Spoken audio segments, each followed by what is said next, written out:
존경하는 홍영표 위원장님 그리고 운영위원회 위원님 여러분, 대통령 비서실장으로 취임하고 처음으로 여러 위원님들을 모시고 대통령 비서실 업무 현황을 보고드리게 된 것을 매우 뜻깊게 생각합니다. 대통령 비서실장으로 취임하면서 제 일성은 경청하는 청와대, 성과내는 청와대였습니다.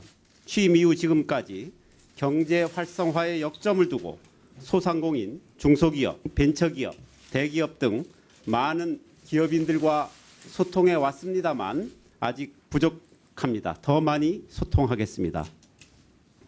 다양한 경제 주체들의 목소리가 정부 정책에 반영될 수 있도록 최선의 노력을 다하겠습니다. 올해 세계 경제 전망이 밝지 않습니다. 수출도 당분간 좋지 않을 것이라는 전망입니다. 2019년 주요국의 경제 성장률 전망도 지난해에 비해 크게 낮아졌습니다. 3050 클럽에 가입한 나라들의 경제 성장률 전망도 우리가 2.6%로 가장 좋을 정도입니다. 미국이 우리와 비슷하고 영국과 일본, 독일은 1%에도 미치지 못할 것이라는 전망입니다. 이러한 대외 환경에 능동적으로 대처하고 국민의 건강권을 지키기 위해 조만간 정부가 미세먼지 추경안을 국회에 제출할 계획입니다. 국회의 신속한 논의와 초당적 협력을 당부드립니다. 운영위원장님과 운영위원 여러분, 우리 경제 활력을 높이고 역동성을 살려내기 위한 관건은 혁신입니다.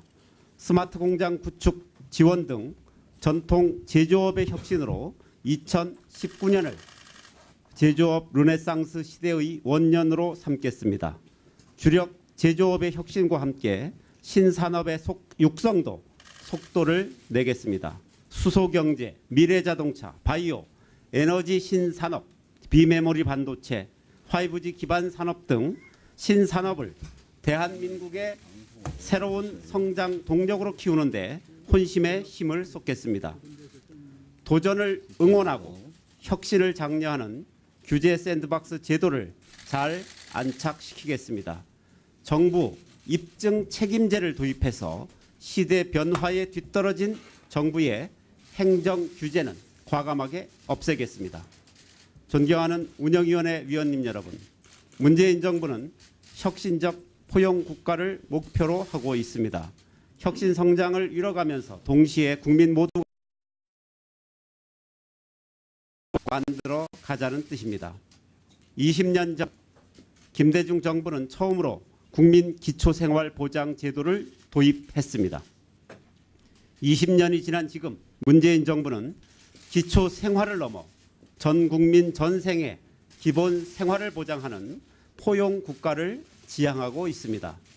아동 수당 확대, 기초연금 인상, 건강보험 보장성 확대, 치매 국가 책임제, 온종일 돌봄 확대 등 우리 사회의 포용성을 강화하는 정책을 일관되게 추진해서 기초생활을 보장하는 포용 국가로 나아가겠습니다. 존경하는 운영위원회 위원님 여러분, 다음 주 한미 정상회담이 개최됩니다. 한반도 평화 프로세스를 위한 대화의 동력을 빠른 시일 내에 살려내겠습니다. 일시적 어려움이 있지만 국회에서도 마음을 모아주신다면 큰 힘이 될 것입니다. 한반도의 완전한 비핵화와 항구적인 평화 체계가 구축될 수 있도록 국회의 초당적 협력을 간곡하게 부탁드립니다. 존경하는 홍영표 위원장님 그리고 위원 여러분, 최근 인사 문제로 국민 여러분께 심려를 끼친 점에 대해서 인사추천위원장으로서 송구스럽게 생각합니다. 인사추천에 더욱 신중을 기하고 검증을 보다 엄격히 해서 국민의 눈높이에 부합하도록 최선을 다하겠습니다. 겸허한 마음으로 더욱 분발하겠습니다. 대통령 비서실은 국민의 목소리, 국회의 목소리를 더욱 무겁게 듣고 대통령을 보좌하겠습니다. 오늘 업무 보고를 통해서 위원님들께서 주시는 말씀과 대안 또한 소중히 귀담아 듣고 앞으로 국정 운영에 적극 반영해 나가겠습니다. 감사합니다.